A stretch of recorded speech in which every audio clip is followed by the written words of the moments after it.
is going on, guys? Thank you so very much for tuning back into Off the Script. It is Sunday, October 4th, 2020. Your Takeover 31 Sunday, October 4th. I'll be live tonight on YouTube with the official live stream review post-show right here on Off the Script with Takeover 31, so you don't want to miss that. Make sure you guys are subscribed to the YouTube channel with the bell turned on for all notifications. And if you guys want to live tweet with me during the show, at JDfromNY206 on Twitter. Hope to see you guys in the live stream. As always, making Off the Script the #1 podcast live stream in the entire internet wrestling community. If you guys missed yesterday's show, it is linked down in the description below. We ranted, and I mean ranted, on the WWE seizing everybody's Twitch channels. So make sure you guys want to go and check that out. If you missed anything regarding yesterday's show, link is down in the description. Picking up where we left off yesterday, man, Miro. The big story today is Miro. Miro is now with AEW, a.k.a. Rusev, if you don't know who I'm talking about, which I'm sure you all do. Miro. His wife, Lana, got buried by Nia Jax and Shayna Baszler, leading up to Clash of Champions. Not 1, but 2 weeks in a row, she was put through a table, and then you had geeks in the community. Oh, that wasn't about Miro. Yes, it was. When was Lana put through a table before like that, 2 weeks in a row?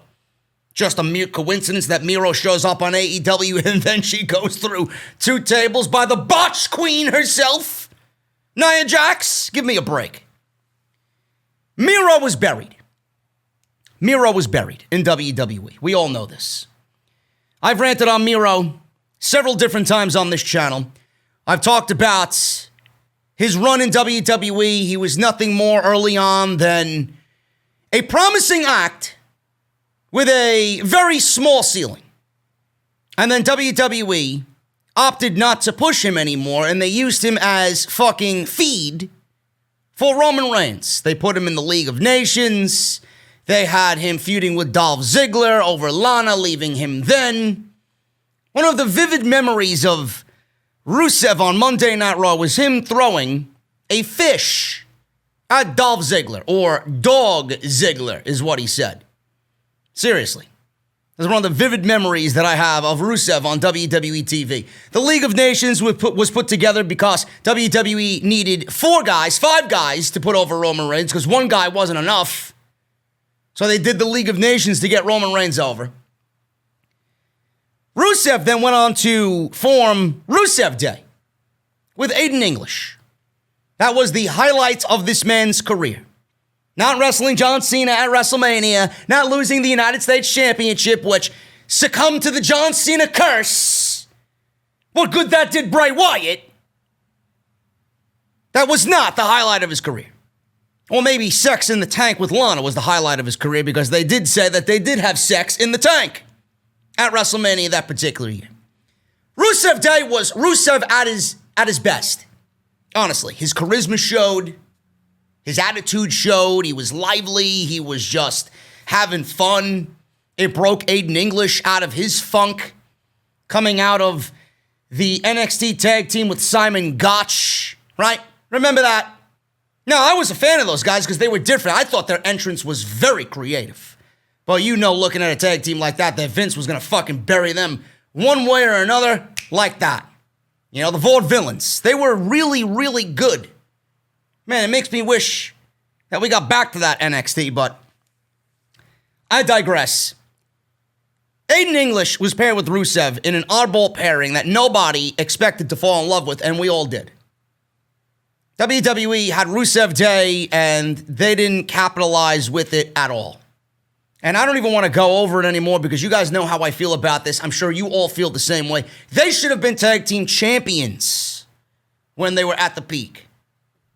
WWE killed them. Rusev came up with the Rusev Day shtick. They made t-shirts. He was the #1 selling t-shirt in the entire company. WWE killed that team because it wasn't in the cards for Rusev to get over. They had a problem with Rusev and Aiden English getting over on their own. And that is a big no-no in WWE. If you've learned anything from watching the show, not my show, but WWE, and watching my show, if you learned anything from watching WWE and Off the Script, the one thing that WWE frowns upon is never get over on your own. It happened to Zack Ryder. What happened to his Z True Long Island Story? Dead. It was an independent show on his own. WWE added on their YouTube channel. Dead. They took over the entire operation. His push was killed, and goodbye, Zack Ryder.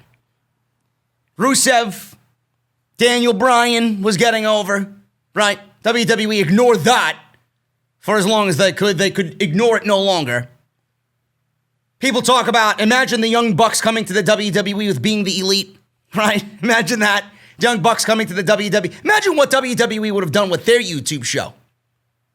We might not even be looking at a show anymore. So you know for a fact that that is at the top of the big no-no list. Do not get over on your own. So Rusev Day was killed because it wasn't allowed. It was frowned upon. We then found out that WWE, Vince McMahon, said that people were chanting Rusev Day as a way to mock him, that they were not for Rusev. They were actually against you and not for you. And I listened to this and I'm just fucking laughing my ass off. I'm like, give me a break. Give me a break. Can you lie any more to this poor guy? And then they do the Liv Morgan lesbian angle during the Bobby Lashley and Lana wedding, which was a fucking embarrassment of epic proportions. Now I'm going to start there. It's pretty much a shortened timeline of Rusev's run in WWE. What did he do? Nothing. Embarrassed is what he did. Miro said WWE only wanted a one-time pop for Liv Morgan's lesbian angle. Oh, really? We didn't know this then. WWE was filming vignettes for Liv Morgan to come back as her true self. Nobody knew that she was going to come back as a lesbian in this angle. Now, she was thrown in there because it was Paul Heyman's idea as he was running Monday Night Raw at the time, and they wanted shock value. Meanwhile, they had no plan whatsoever for Liv Morgan, and that was the plan that they came up with. Imagine being Liv Morgan, and they're filming vignettes, and you got it in the back of your mind. Oh, look, they're going to use me on TV. Oh, look, they actually have a plan for me, only to find out that they never had a plan for you, and they brought you back to TV well before they wanted to, and they put you in an angle like this, and you're playing a lesbian on TV, and then, lo and behold, the angle was dropped. The wedding was nulled. Bobby Lashley and Lana were going for a divorce. Did we ever get a divorce? As far as I'm concerned, they're still quote-unquote married on WWE television, right? Did we ever get them going to the fucking place that they need to go get divorced? They just dropped the angle. Yet you legitimately had fucking ghouls. It's my new favorite word, ghoul. You're a fucking ghoul. You're a geek. A virgin. Who's watching lesbians on TV because you know you can't get any action for yourself. Geeks in the community that praise this. Oh, this is great television. Look at the ratings are up. Are you fucking serious? A fucking superior athlete like Miro is subjected to jumping out of a fucking wedding cake. Liv Morgan, who they filmed vignettes for, that could be used as a force in the women's division, playing a lesbian. That's WWE right there telling you all you need to know about what they think of Liv Morgan. Lana, she's irrelevant anyway. Bobby Lashley, look at Bobby Lashley now compared to Bobby Lashley in December of 2019. Is it even the same fucking person? Give me a break. It was terrible fucking television.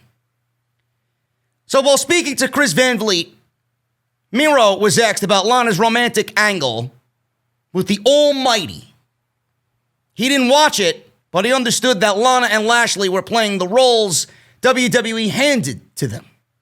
They were told to aggressively kiss each other on national television, and they did as they were instructed.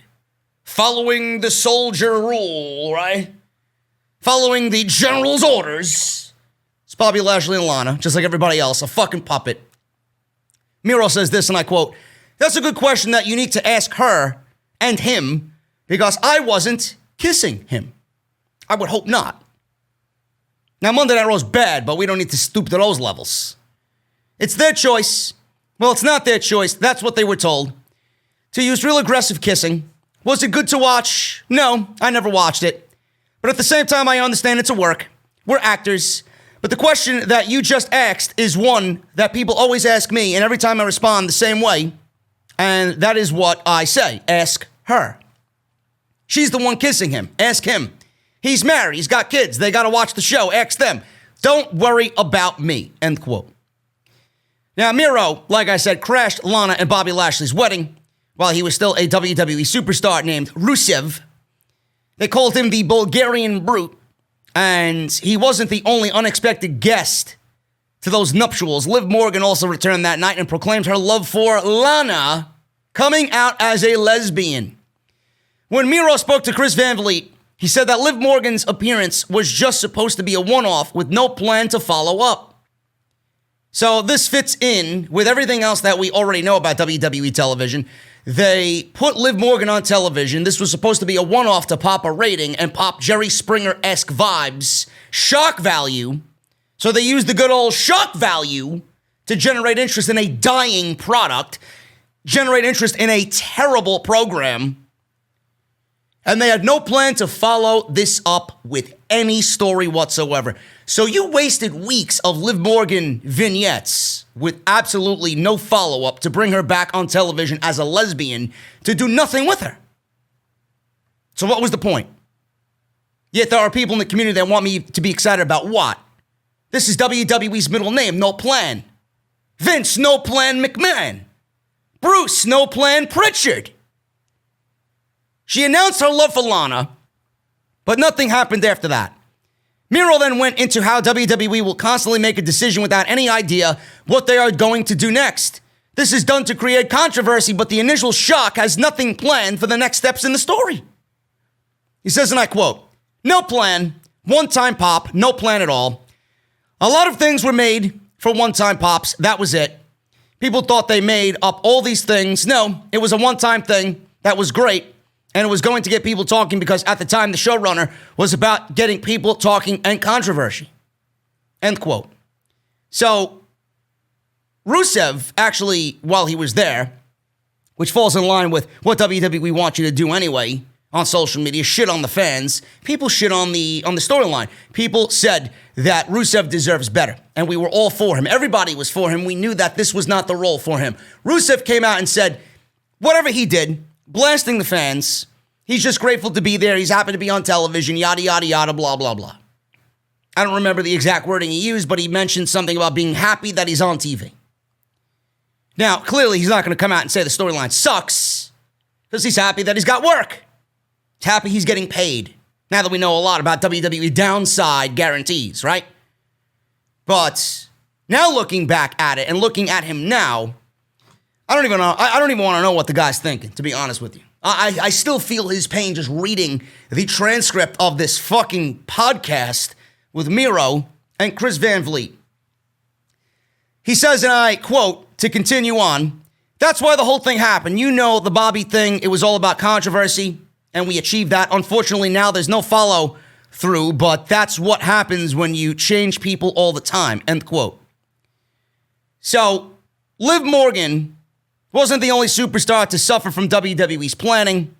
As you guys know, in recent memory, Vince McMahon also dropped the push of Peyton Royce, apparently, which we will go over in just a little bit. He's dropped things left and right. He's dropped pushes for Chad Gable. He's dropped pushes for Ricochet. He's dropped pushes for Cedric Alexander. I mean, for Christ's sakes, look at Mustafa Ali.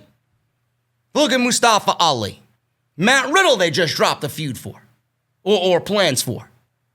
According to them, Matt Riddle's not ready for the top spot. Are you fucking serious? It's what they do. No Plan McMahon is what we're going to call him from now on. So Miro continued to talk about his wife. And he said, Lana is probably the baddest heel on the friggin' show. but they're not doing anything with her. In the end, WWE is looking for more one-time pops. He says about his wife, CJ, Lana, you built CJ to leave her husband and be the worst. She's still probably the baddest heel on their friggin' show, and she's not doing anything. To throw away everything the whole year before, like, nobody remembers that. But again, that's them, and they can do whatever they want. I'm just stating the obvious. It was a one-time pop. It was awful. It was fucking awful. And I honestly think looking back at what he said here and looking back at that terrible memory of everything that led to that wedding moment, honestly, I'm glad there was no follow-up, because if there was a follow-up, we would just be reminded of what's going on with them, and the story would have continued, and I'm sure it would have progressed to even worse lengths. So we may be looking at this situation, yeah, they got no plans, which they have no plans for nobody, but in this case, I'm glad they had no plans, because Liv Morgan deserved better. She didn't deserve to be planned in something like that. That would have been well beneath her. Bobby Lashley, for Christ's sakes, thank God they dropped the shit. Look at him now. I'm actually a fan of Bobby Lashley. It's always been about the fucking booking when it comes to Bobby Lashley. And then Lana. I mean, who gives a shit about Lana? So I'm glad that they dropped it. Otherwise, we'd still be seeing some lingering effect of what happened with this entire thing. Then he talked about Aiden English. Aiden English, the guy with a very, very distinct voice. In a recent interview with Van Vliet, Miro touched on Rusev Day. In this same interview, he touched on Rusev Day. He spoke about Aiden English and the Rusev Day tag team and how it was never capitalized on to the extent that it should have been. Miro says this and explained how WWE management would make an effort to stop English showcasing himself because they really disliked him. He explained, and I quote, "It is what it is. It brings me down because they really disliked Aiden English. And I told them that because everybody was scared to tell them. And I was like, no, I'll tell them because we're really trying to highlight Aiden in a few spots. And they told us no. Aiden was supposed to do this dive, and they told him no diving. Okay, what about a baseball slide? No baseball slide. Then I got pulled to the side and they told me, we can't highlight Aiden. So I explained, what? How does that even make sense? I was so mad. And that's what I'm saying. Once again, you can't do this, you can't do that. But why can't some other guy do those same things, but we can't? Why do you stop us from getting the reaction that we want? That pisses me off. I don't get pissed off about this type of stuff. It should have been this, or it should have been that. I don't get pissed off about that stuff. It's about you're taking opportunities that we are having a match already and you're stopping him and us from showcasing. I don't understand that. So he explained that he doesn't get pissed off about, it should have been this, it should have been that. Looking back in retrospect, he gets pissed off because they're having a match and you're stopping them from showcasing themselves and getting over, which goes to show you, and it proves everybody that has talked about WWE to be right, that they push who they want. They want those to get over who they want to get over. And if you don't fit into their plans, and they knew Aiden English was getting over by being with Rusev. They knew Rusev was getting over being with Rusev Day, right? This was a new take on his character. He was transforming himself to what we see today. It was a slow rise. WWE stopped all that because they heard, they felt the reactions. The Rusev Day chants were bigger than anything. Aiden English was a part of that. That was the best part of his fucking career. And WWE didn't want him to ascend any heights because they never had plans for him at all. That's what he was pissed off about. That's what we were pissed off about. It goes to show you that the political hierarchy in WWE is cancerous. It's not an equal opportunity place. You go there, and if they don't like you, they don't like you. I mean, look at Ricochet. Look at Ricochet. Look at Mustafa Ali. Those two guys jump off the page. They could be legit megastars in any other promotion. And look at what WWE has them doing. Look at Aleister Black. What was wrong with Aleister Black? Was he getting over? Why did WWE change his outfit? Why did WWE change his theme? And according to reports, Aleister Black had a hand in picking his new theme. Why did he want to pick a new theme? I don't believe it. You may hear it. You may think he said it. I don't think so. What was the point? His old theme couldn't work as a heel theme? Just like WWE didn't want to keep Keith Lee's theme, right? Why? Because he was rapping? Give me a fucking break. They don't want something, they will change it. They don't like somebody, they won't push them. They don't like somebody, they will give them no leverage in anything. So Rusev Day never won the tag team titles when absolutely they should have. Why are you not embracing somebody getting over? How do you know what you have unless you send them out there and let them do? Why don't you fucking sit back and let the fans dictate what needs to be on the show? According to the fans, the team of Rusev Day should have been tag team champions. They wanted to see more of Rusev Day. I never understood this. I never understood the fact that WWE doesn't embrace the fans. The fans should be dictating everything that you see on that show. They are the lifeblood. They are the pulse of WWE. If WWE just let the fans dictate and cheer for who they want to cheer and boo for who they want to boo, then the shows would be better off for it in some way, shape, or form. But if WWE, and they have a terrible track record in recent memory, is going to handle all of everybody's pushes and who needs to be pushed, who's not going to be pushed, etc., they're going to be missing out. I don't understand why you don't embrace new talent blossoming. It's one of the best things about being in the industry, watching new talent blossom. Yet WWE is not in the industry to blossom new talent. They are in the industry to kill talent. For whatever reason. Because they are afraid of anybody gaining success and then leaving them behind in the dust. If Rusev Day got over and were successful and they were even bigger than what they are now, WWE would probably be looking at them, leveraging them for more money. And WWE doesn't want to pay guys like that. They want to use them, but they don't want to pay them. And then WWE has this fear of somebody getting big enough and then doing whatever they're doing with the WWE, achieving that success, and then leaving.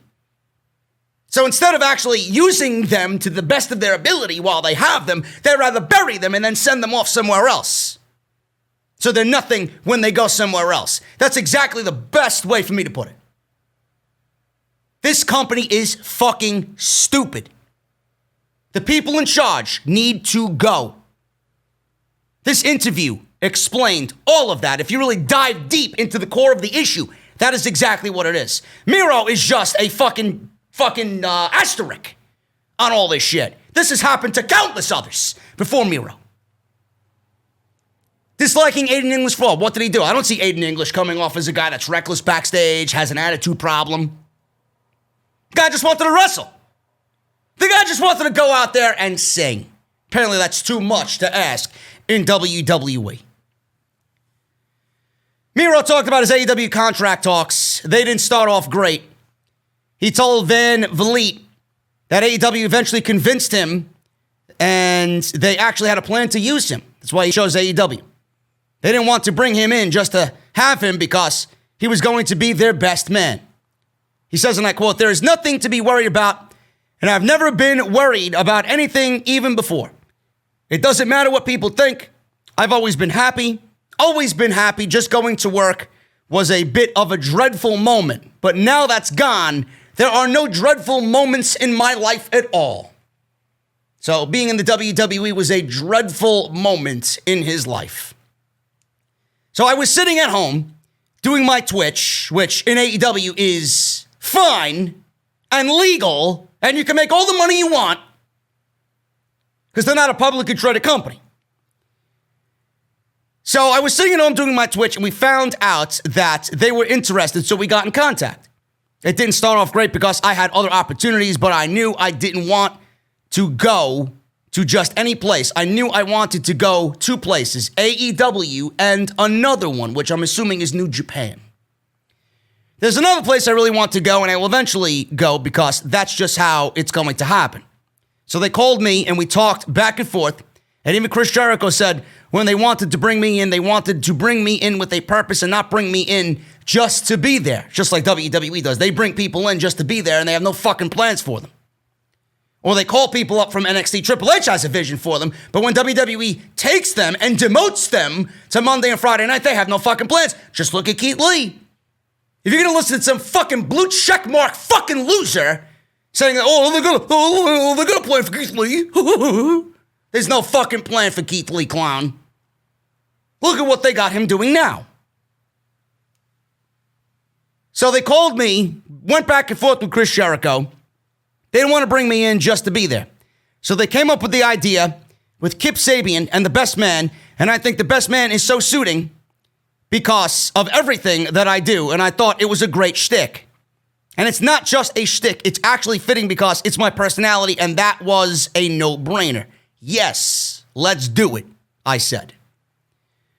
So, I love the fact that he's found happiness, man, and I will end on this. You know, a lot of people say, AEW picked up another reject from the WWE. Who are you to say anybody's a fucking reject? Huh? Does anybody walk into your life and call you a fucking reject? Why don't you shut your fucking mouth and go back to tend your register at fucking Target making $6.25 an hour, you fucking low-class clown? Nobody should be calling anybody a reject, especially you. Can the man not find happiness? Why does everybody have to be a WWE reject? Because Vince McMahon didn't tap into his potential? Because he wants to work and show the world that he is a great athlete and a great professional wrestler? Because he wants opportunities that weren't given to him because of fucking terrible creative. Right? Nobody's a reject. WWE labels them rejects, but at the end of the day, they're the biggest reject. Good. One man's garbage is another man's treasure, right? That's exactly what they got with Miro, AEW. And Miro, you know, I don't say this about a lot of guys, but Miro, he's going to prove that WWE was absolutely wrong on him. Watch, there'll be one moment in the next couple of years where he is the biggest name in the industry. Watch. He's going to do something that's going to gravitate everybody to him. Whether it's go to New Japan and have a fucking fantastic match, which is why he signed with AEW, because he wants to go to Japan. And why does he want to go to Japan? To have a fucking vacation away from Lana? Or does he want to better his skills? You don't go to New Japan just for, hey, let me go over there, man. I want to try it out. You know? I want to get my ass beat by fucking guys that are just going to cave my chest in with a knife-edge chop. I want to have my teeth kicked down my throat. Yeah, let me go over there. It's going to be a great vacation, man. We'll have some sushi afterwards. We'll drink some sake, right? Give me a fucking break. Why does one go to New Japan to reinvent themselves? Why does one go to New Japan to test themselves against the best talent in the world? That's exactly what Miro is doing. He wouldn't be going over there if he didn't know he can. And WWE will be eating their fucking stupidity at the end of the day. Good on him. I'm excited to see what AEW has in store for Miro. Today's podcast is brought to you by my great friends over at Harry's. Harrys.com/scripts. Did you guys know that Harry's just came out and introduced their newest and sharpest blades ever? And unlike some other razor companies, they're not charging you more for these brand new improvements. Harry's new sharper blades are still as low as $2 each, man. You guys know I say it all the time about Harry's. I've been using them for almost 4 years now. I love the glide of the blade. I love the shave, the closeness of the shave, and their products are amazing, man. Their shave gel with aloe feels great, and I get a close shave every single time without ever cutting myself. New U.S. customers can redeem their trial offer today on Harry's new sharper blades by going to harrys.com/script. Other razor companies have increased prices when they introduce something new. Harry's is delivering their sharpest shave ever, and they aren't raising prices. These new blades are so sharp that in a study with guys shaving 4 times a week, the guys reported that with Harry's new blades, their 8th shave was as close as their first. How do they deliver this quality with such a low price? Harry's owns their own German factory that's been honing precision blades for almost 100 years. They source their steel from Sweden, and they own the entire manufacturing process to the R&D to the factory floor. This allows them to keep the prices incredibly low. And confidently, Harry stands by a 100% quality guarantee on harrys.com. And the blades are also delivered directly to your door on your schedule with or without a subscription. You guys gotta try these new blades, man. If you use harrys.com/script, every listener of the podcast today is gonna get their own trial set. You're gonna get a 5-blade razor featuring their new, sharper blades, a weighted handle, foaming shave gel with aloe, and a travel blade cover to keep your razor dry on the go. Guys, you don't need to hear anything else from me. It's the best shave of your life. Trust me, I know I've been using it every single week for the last 4 years. Start shaving better today. harrys.com/script. Monday Night Raw. Monday Night Raw was actually up in the rating. Oh my goodness. Despite strong NFL competition on Monday night, WWE sees a ratings increase for the post-Clash Trash of Champions show. This week's edition of Monday Night Raw, which was terrible, by the way. I mean, all you have to do is watch my review. You'll know why. Most of you are watching my review and not the show. Monday Night Raw saw an increase in viewership from last Monday's episode. According to Showbuzz Daily, the episode drew an average of 1.822 million viewers on the USA Network. This is up from 1.667 million viewers a week ago. This marked the post-Clash of Champions edition of Raw. It went up against Week 3 of the Monday Night Football games that featured the Baltimore Ravens and the Kansas City Chiefs. Chef, that's almost as confusing as chief when said. That's the old Dane Cook joke. I don't know how many of you guys got that, but whatever. I tried to make it funny. Whatever, man. I'm a fucking geek. The Kansas City Chiefs and the Baltimore Ravens did 14 million viewers on ESPN. Now, coming into the show, many thought that this would set a new record low. I was hoping, man. I had my fucking fingers crossed, man. I had my fingers crossed. Every time I see a new historic low for Monday Night Raw, man, it makes my insides all warm and fuzzy. It really does. The previous record low viewership was set on July 13th in 2020. Man, you look up and down the top 10 worst ratings on Monday Night Raw, man. They were all set this year. And it's not the pandemic's fault.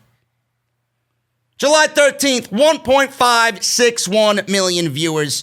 The 18 to 49 demos saw hour 1 at a 0.58, and then a 0.54 in hour 2, and then a 0.52 in hour 3. This is the hourly breakdown. This is this week's show. 1.956 for hour 1, 1.824 for hour 2, and 1.687 million for hour 3. Last week was a 1.7, a 1.6, and a 1.5. So, they trended upwards this week. I wonder why. If you guys want my honest opinion on it, it's coming off of a decent pay-per-view. Now, I don't know how many of those people actually watched the show on Sunday night and then went into Monday Night Raw excited, but clearly WWE did something to generate some form of interest coming out of the Clash of Champions pay-per-view. It was a very newsworthy evening. Roman Reigns and Jey Uso had a great match. I don't know if that transferred over to Monday Night Raw. I mean, nothing on that show really was strong for Monday Night Raw. The only things coming out of that show on Sunday for Clash of Champions, the strongest aspects of the show were really all SmackDown storylines. There's no Monday Night Raw storylines at all. What, the Legends? All gang-banging fucking Randy Orton in that ambulance match? That's what people were interested in. Sami Zayn, AJ Styles, and Jeff Hardy had one of the best ladder matches in recent memory. Roman Reigns and Jey Uso fucking killed it. And then Sasha Banks came back. And attacked Bayley. So that was that. Now, the matches on Monday Night Raw. Monday Night Raw featured some matches on the show Drew McIntyre versus Bobby Roode. Bobby Roode made his return. He looks just as miserable as he did when he first went away. Anything but glorious is Bobby Roode. They killed glorious Bobby Roode. He died in NXT. I don't know what the fuck I'm watching on Monday Night Raw. Raw Women's Champion Asuka versus Zelina Vega again. As if I needed a second night to realize that Zelina Vega doesn't deserve a Raw Women's Championship. Kevin Owens versus Aleister Black. Or I should call him Solid Snake. One or the other. And then Keith Lee versus Andrade. Because after Keith Lee was feuding with Randy Orton and Drew McIntyre for 5 straight weeks, WWE got a little bored. So they buried Andrade in 2 minutes against Keith Lee. Monday Night Raw was terrible. Absolutely fucking terrible. Garza is injured. Peyton Royce is not being booked the way that everybody expected it to be booked. There was another Bianca Belair vignette, which I'll touch upon Peyton Royce in just a second because I got news on her. She wasn't even on the fucking show. After already proclaiming that she wants a piece of Asuka, and then all of a sudden she just disappeared. Bianca Belair is there. I don't know what is happening on Monday night, but my God, is it fucking terrible, man. The show feels like it's 6 hours long and not 3. I don't give a fuck what was going on with Monday Night Football. I don't give a shit if the ratings increased. I'm chalking this one up to a decent pay-per-view on Sunday night, and WWE felt the effect of that going into Monday, and then come Monday this week, we'll go right back to the 1.6s. It's exactly what I'm thinking. Who's playing on Monday Night Football? I don't even think it fucking matters. SmackDown viewership was also back up over 2 million, but this is a little bit more easier to digest because Roman Reigns is absolutely doing phenomenal on SmackDown right now with his heel turn. Showbuzz Daily reports that Friday Night SmackDown last week, not yesterday, last week, geeks. Showbuzz Daily reports that Friday Night SmackDown scored an overnight average of 2.032 million viewers. They also attained a 0.5 in the first hour and a 0.6 in the second hour with the 18 to 49 folk. They captured 2.050 million viewers in the first hour and 2.014 million in the second. According to SmackDown standards on Fox, that's still not very good, but it's way better than what we've been getting on Friday night. Show still sucks. The show is fucking boring. The show is as plain as vanilla ice cream, bro. And who just enjoys a good vanilla ice cream? I mean, give me some fucking mint chocolate chip and cookie dough or something thrown about. Give me some sprinkles, maybe some whipped cream and a fucking cherry on top, man. I don't even need all that. Just give me some fucking whipped cream. SmackDown don't even give you that. The show's boring. The show only exists because it has to. Bruce doesn't give a fuck if you write the show or not. Roman Reigns. Look, my mouth spewing. Roman Reigns is the best thing in WWE right now.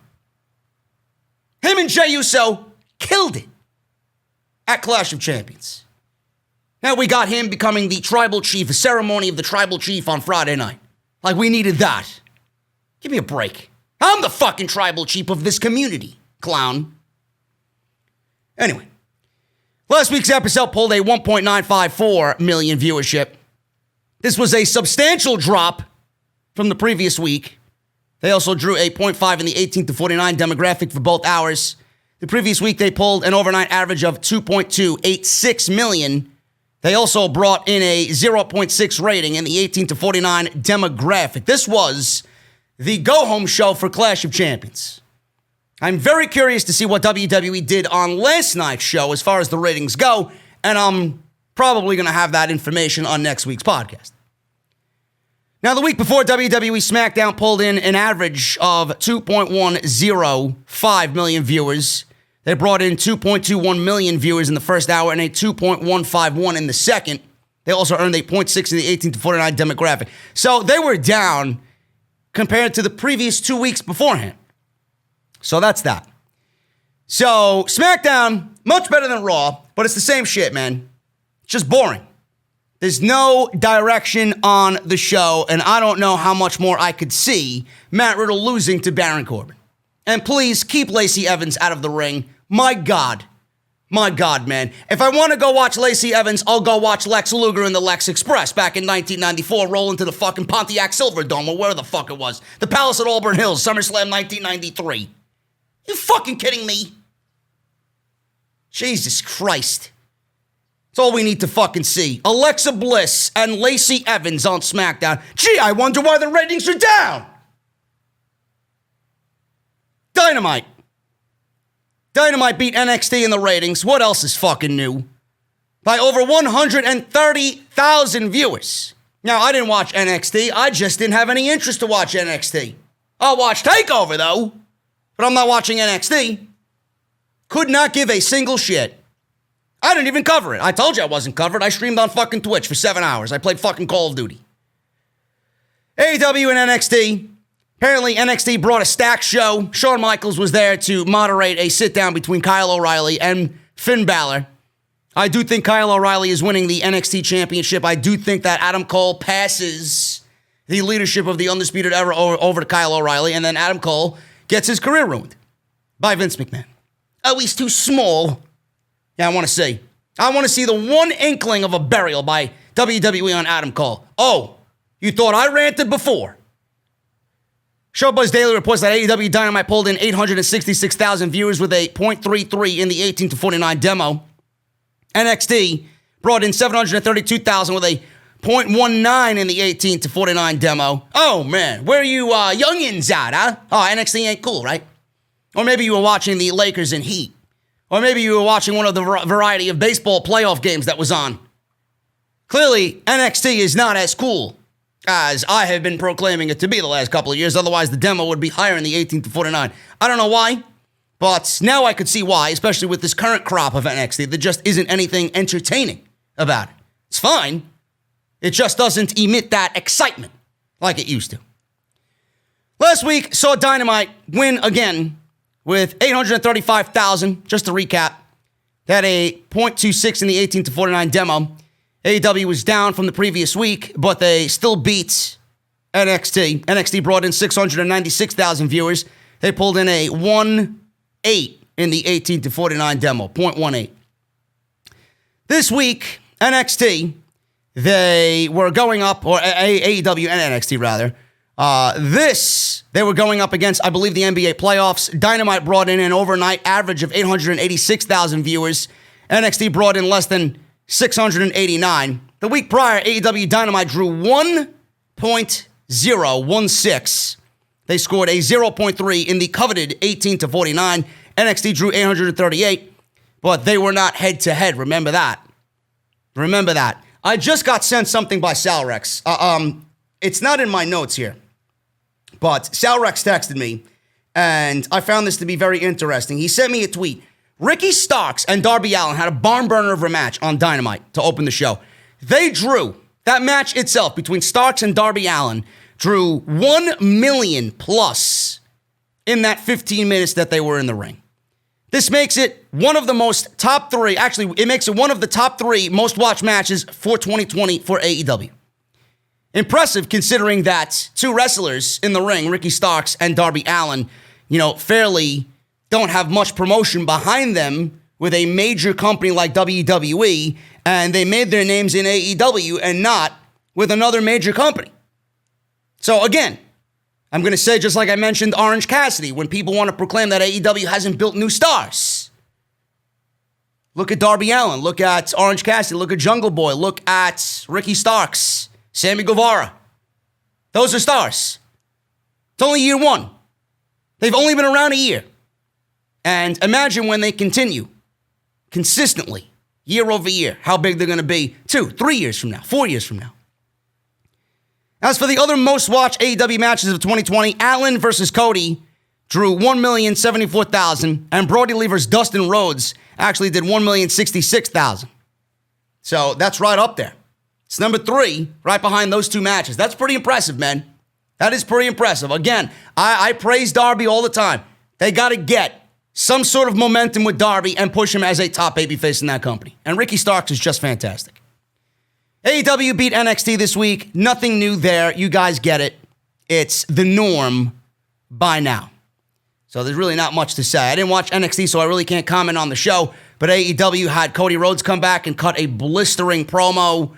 We had Darby Allin versus Ricky Starks. Darby Allin got the win. Isaiah Cassidy was very good against Chris Jericho one-on-one. Hangman Page was on commentary for the FTR SCU match, and he seemed a little defeated because Kenny Omega really is entering the singles ranks. They will have a tournament on Dynamite in the weeks to come, with the finals taking place at Full Gear, and the finals will give somebody a number one contendership to Jon Moxley and the AEW title. So, AEW, man, they're beating to their own, or they're marching to the beat of their own drum, I should say. And NXT, I just feel like they're devising another plan to counter-program AEW when they should be worrying about who's going to get demoted from NXT to the main roster, and how am I going to start building a better television program when Vince does another purge of NXT. Speaking of Monday Night Raw, let's go back to the main roster. New details on WWE's rush to complete Monday Night Raw this week. I talked about this on the podcast on Monday. It was reported that WWE superstars didn't find out what they were doing until 5 p.m. on Monday. The writing team didn't have much time to actually write the script either. Why? What are you all doing during the week? I mean, what the fuck are you doing during the week? You should all be in communication with each other, piecing together a fucking show, so when you show up on Monday morning, you got a fucking show. But what point does it matter? What does it even mean? Who cares? You have something to showcase to Vince McMahon, he's going to rip it up anyway. Change this, change that, change this, change that. So it doesn't even matter. I'm wasting my breath. Ringside News has learned that the writing team didn't start working on the script for Raw until 2 p.m. They went live at 8. That gave them about 3 hours before superstars found out their assignments, which is not enough time to really prepare for a live show. Even Raw Underground was scrapped because they didn't film any of those segments. Now, why was Raw Underground not on this week's show? Fightful reported that WWE never filmed Raw Underground this week. They pre-taped the segments, and they did not film any prior to Monday's Raw. Blame was placed on the company for being short on available names. Sure. Whatever. There was a COVID-19 outbreak in NXT, and many people were affected. A lot of people who stand around the ring for Raw Underground are from the Performance Center. So that may very well be the case, but my God, man, did you miss Raw Underground? Did it feel like the show was missing something? Did it take away from the overall vibe of Monday Night Raw? No. It goes to show you how irrelevant Raw Underground really is to a 3-hour Monday Night Raw. Nobody missed it. Nobody wants to see it back. It's a complete waste of time. And WWE's rush to write a Raw, how do you operate like this? How do you operate like that? If I'm a talent and I'm seeing this week in and week out, my God, man, I'm adding that to the list of things for me to fucking just keep in the back of my mind when my contract is up. I can't take this shit anymore. I can't take it. Bruce, what the fuck are you doing over there, bro? Really? Honestly, what are you doing? This is the same shit every week mentality in WWE. Why do I even fucking come on here and complain about it? It should be just like the fucking sun will rise in the morning and set in the evening. Monday Night Raw script is not being delivered until fucking 7 p.m. Well, the show's not being written until fucking 2 p.m. on the same day when you got all fucking week to write a show. What are you people doing? What are you people doing?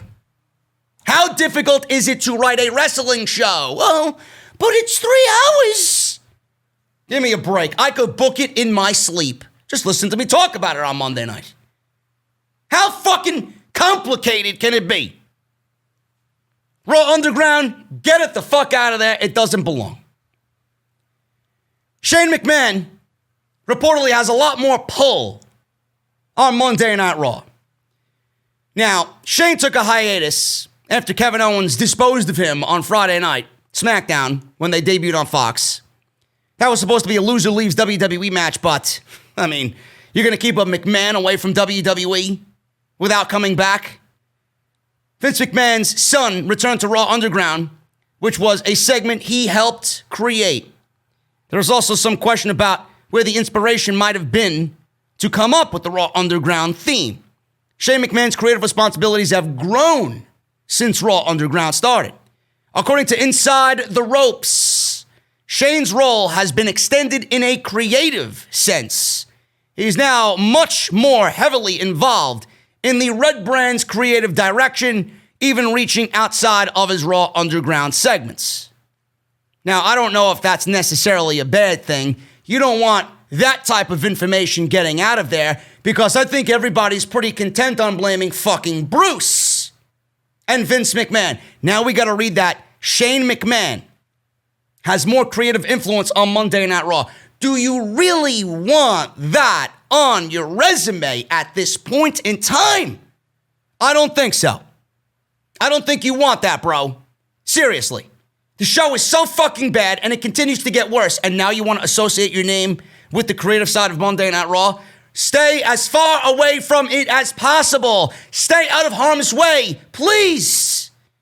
You're driving right into a fucking tornado.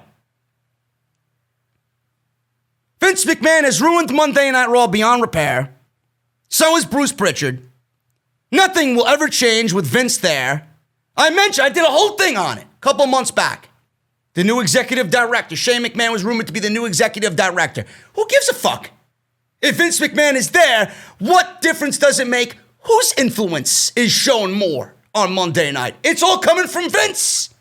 Someone says something, it all gets approved by Vince anyway. If Vince don't like it, he's changing it. If someone comes up with something good, it doesn't make the show because Vince wants to book the show. So what type of creative influence does Shane McMahon have? Vince has 70 fucking writers that he doesn't even listen to. He's going to listen to his own fucking son? You would think so. He don't even listen to his own grandchildren. SmackDown writing teams and Raw writing teams are under Bruce Pritchard. They are now separated. And they went back to the old way. If you guys remember me talking about that last week, when Paul Heyman was removed from his executive director position, they split the brands up again as far as the writing teams. So there's dedicated to SmackDown and there's dedicated to Raw.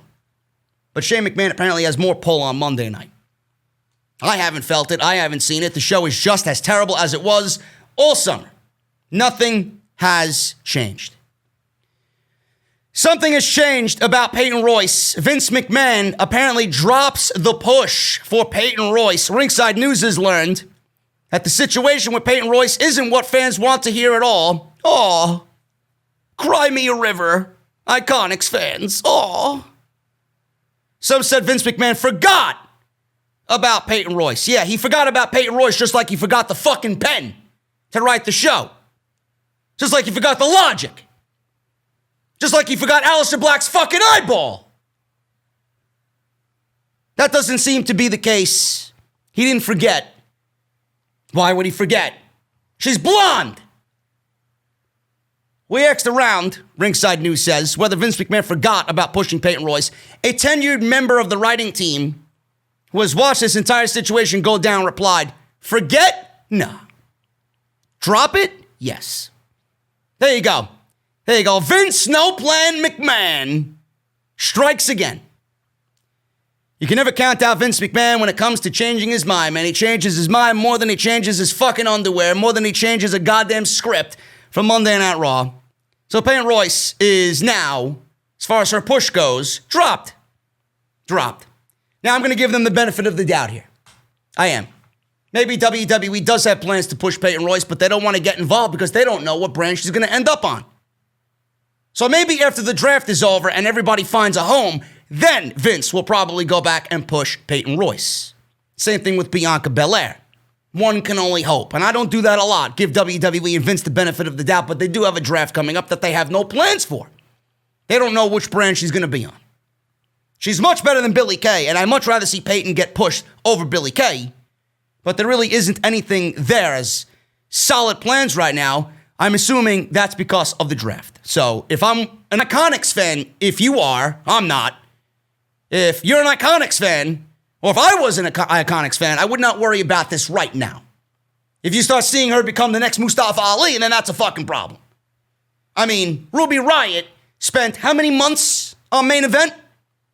We could be looking at Peyton Royce on Main Event on the network. Get used to it. Triple H, he's been very absent from main roster tapings. Of course he has been. That's his new role. They gave him a demotion to strictly run NXT. They want nothing to do with Triple H on the main roster because they shun Pussy Paul. According to Inside the Ropes, Triple H and Stephanie McMahon have both been absent from WWE television tapings for some time. The exception is obviously when Triple H was included in a segment. Sources also said that Triple H and Stephanie McMahon haven't been seen much at all on the main roster, barring things like Triple H's 25-year celebration and such, of course. Stephanie McMahon has appeared on television since the pandemic started via satellite between Bayley and Sasha Banks during that whole spiel. In other news regarding Vince McMahon's children, Shane McMahon, like I mentioned, has taken on a heavier creative role on Monday Night Raw, which really doesn't factor into anything. So Triple H and Stephanie have been off the show. Triple H has not had any main roster influence at all, which goes to his new role in NXT, right? He's got to worry about how he can lose another week in the Wednesday Night Wars. But that's what they wanted, so I'm not surprised by that. And then I read on yesterday's show, I gave you guys the news that his relationship with Vince right now is a little complicated because right now Vince is looking at more NXT talent to bury on the main roster, and Triple H is probably arguing with Vince about how many do you need? You don't even use the ones I gave you already. And now we're over a fucking dozen. Triple H, I feel like if he's been absent, it's for NXT shit. If he's absent, people don't want him there. Why would he show up to a place where he's not wanted and frowned upon? Goes to show you that's his position. He got demoted. It seems to be the case. But Triple H should have more main roster influence because I do think the only one with a fucking brain as far as creative goes in this entire thing is Triple H. Some of you might not be a fan of Triple H's creative. But I know what the guy's capable of, and I would give him a shot more than anybody else to run this fucking company. So he's been absent. Probably for the best. Who the fuck wants to be on Monday Night Raw anyway? Seriously. You gotta watch that and get agita just watching Monday Night Raw and watch Vince ruin your fucking talent. I'd stay away too. Look at all the talent that I gave you and you're doing nothing with. I gotta watch you bury them right before my very eyes? Come on. NXT's moving to the Performance Center. Sunday, NXT TakeOver 31. I believe, I heard rumors of it being in the Amway Center at the Thunderdome. If I was a betting man, I'd say so. I mean, they got that for the entire month, so why not? Why not use it? There's no setup needed, really. So you might as well use it for TakeOver. And I do think it would give TakeOver a different feel. I am so sick and tired of TakeOver happening at Full Sail, man. It doesn't even feel like a TakeOver. So just based on that aspect alone, get TakeOver in the Amway Center. So beginning on Sunday, all WWE shows will be held at the Performance Center. Now, they say the Performance Center, but Triple H came out and said that this will be a historic takeover. I hope it's in the Amway Center and not the Performance Center. I hope to God not. What's the difference between the Performance Center and Full Sail? Nothing. I don't want it to feel like another NXT show, man. Now, it's not clear why they are moving out of Full Sail universe. It's not clear. I mean, it's fucking COVID. COVID-19 outbreak in WWE at Full Sail. I believe the institution is open for learning, right? So WWE can't have all their athletes coming in there and having COVID outbreaks when kids are coming into school. You would think the reporter here had some common sense. Why are they moving out of Full Sail? Because Full Sail is now a college institution during the fall year, the fall season.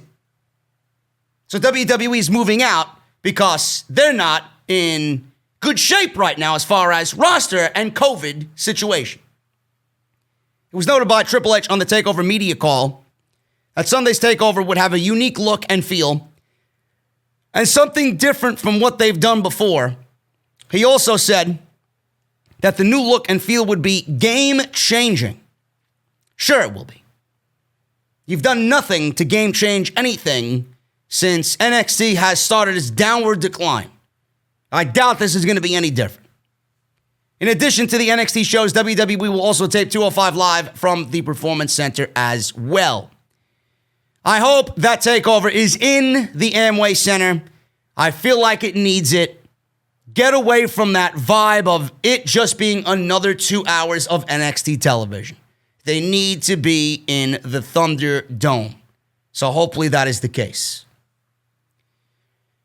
Have you guys ever wondered why Triple H does the finger point? How did it become a thing? Well, he was on the bump, and he talked about the famous finger point and how it got started. Before the WWE Network was around, this was a way to get the word out about somebody that was worth paying attention to. Triple H would just point at a superstar and send out a social media blast. Now it is a tradition that he has continued for years. He says, the point was a way to get talent out there because we didn't have a place to distribute them and get them more well-known. We were doing everything we could outside of that, but that's the point. Or that's what the point was, to pick up some traffic with it. And at first we started doing it, and we would get to a place where somebody would win the title, and the second they walk back in Gorilla, they'd be like, hey, can we do the point picture? So it just became a thing in NXT, end quote. The finger point. It was a way to get talent over, says Triple H. You know what I think it is?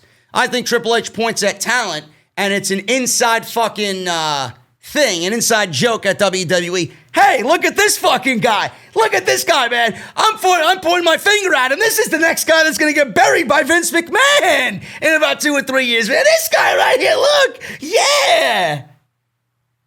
It's the finger point of doom. It's actually bad luck. Whoever the finger is pointed at is the next to get buried on the main roster. Welcome to the end of your career.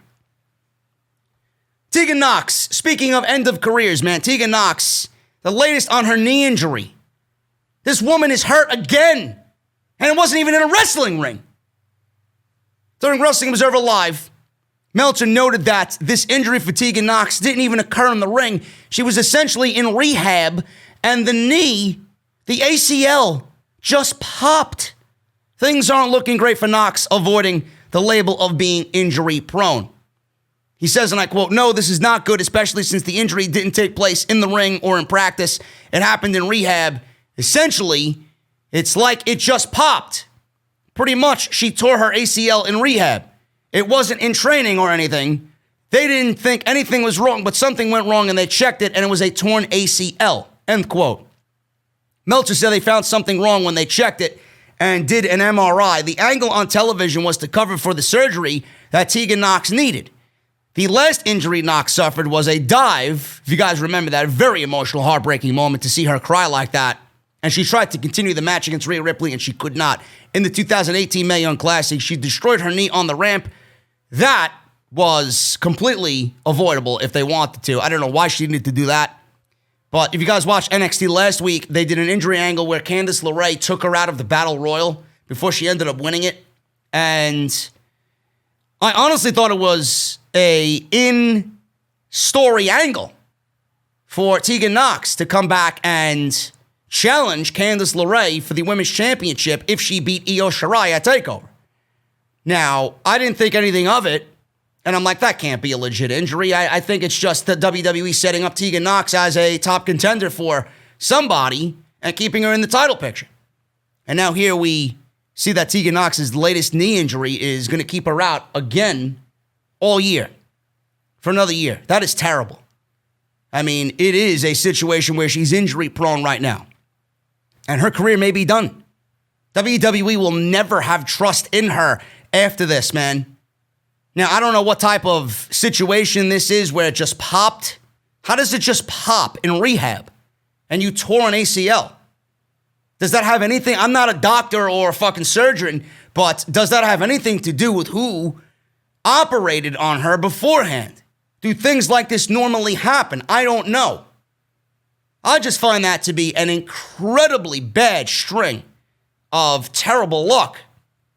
And I wish her the best, man. She's one of my favorites in that women's division. But at this point, you're pretty much playing with fire. You're going to get it repaired and you're going to come back again. WWE is not going to be looking at you in the same way. They might have been looking at you, okay, maybe she can hold up and stay healthy. And now after this, there's no fucking way that WWE is going to look at her as a serious contender in that women's division. She might not even come back. She may call it a day and say, you know what, it's not even worth it for me to come back. I can't go through these fucking surgeries anymore. That's terrible. Didn't even happen in the ring, man. It happened in rehab. Prayers go out to Tegan Nox, hoping for a speedy recovery. NXT Takeover 31. They added the Velveteen Dream versus Kushida. The full card is as follows. Finn Balor versus Kyle O'Reilly. Damian Priest versus Johnny Gargano. Io Shirai versus Candice LeRae. The Velveteen Dream versus Kushida. And I'm assuming we got a tag team title match between the Undisputed Era and Oney Lorcan and Danny Burch. I didn't watch NXT, but going based off what I seen on NXT last week, I'm assuming that's the tag team title match.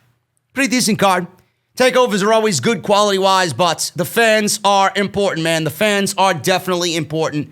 And again, I will give you guys my thoughts and opinions on Takeover on Sunday night when I am live on YouTube. Quick predictions here, man. I'm going with Kyle O'Reilly. I think Adam Cole has Kyle O'Reilly anointed as the new leader of the Undisputed Era. And I think that is Kyle O'Reilly's crowning moment. And I think Adam Cole, that is going to be his send-off to the main roster, his demotion to the main roster.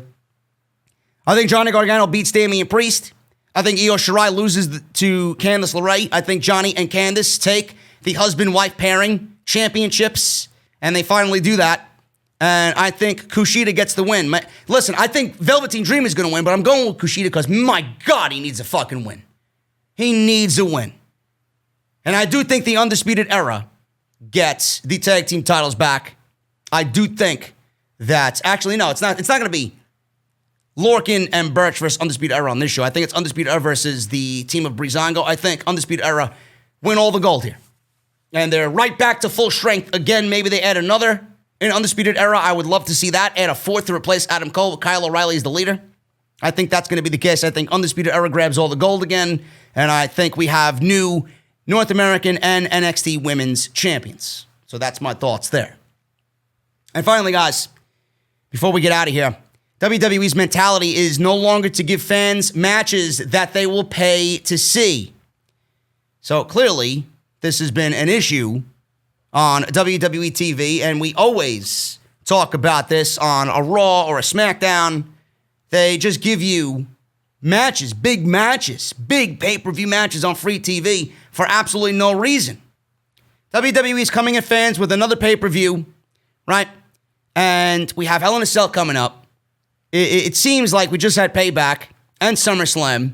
Seems like we're just flying by with these pay-per-views. Ringside News is exclusively reporting that WWE is taking their writers and they're having them churn out content instead of plan for substance.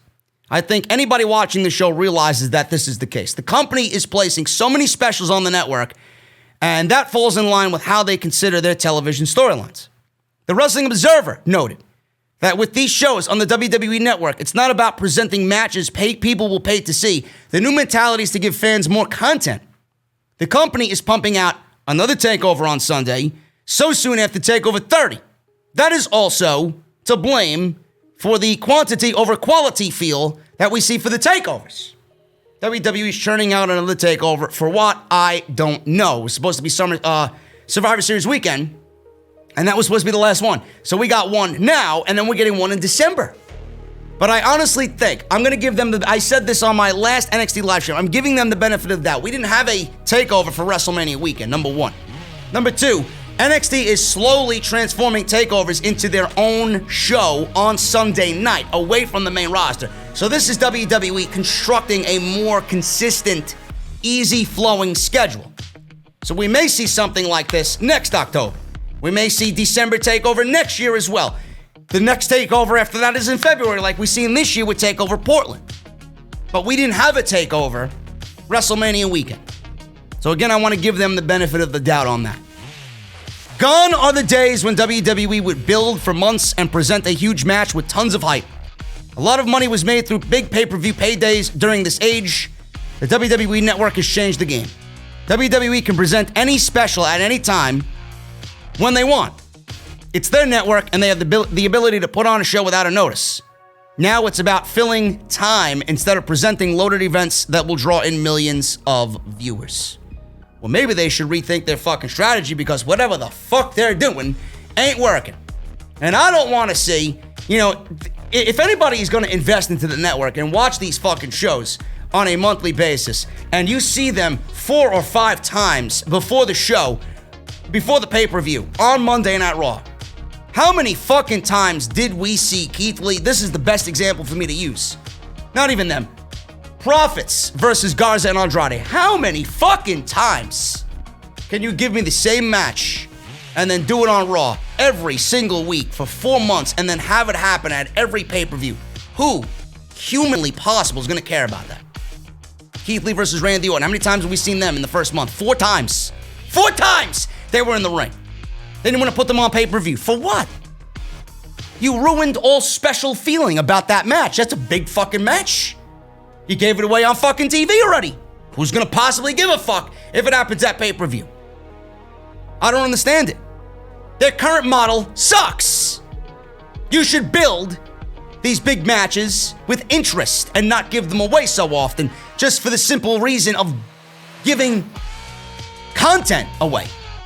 Quantity over quality. It ain't working. Try something new. Then maybe the ratings will go up. Then maybe the subscribers will go up for the network. Something needs to change because WWE's mentality is actually driving people away from the shows. Because there's no new, fresh feel to the show. It's all the same show every week, and then the pay-per-views all end up being the same as Monday and Friday night. Nothing's different. Guys, I'm getting out of here. Thank you so very much for all your support this weekend, man. I hope you enjoyed the podcast. I hope you enjoyed Off the Script this weekend.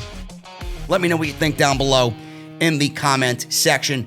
Follow me on Twitter, at JDfromNY206. I will see you live tonight on YouTube and on Twitter, tweeting live and live stream for NXT Takeover 31. If you care about NXT, join me. It's going to be fun. Super chats are going to be open. We're going to have a great time talking about and breaking down NXT Takeover 31.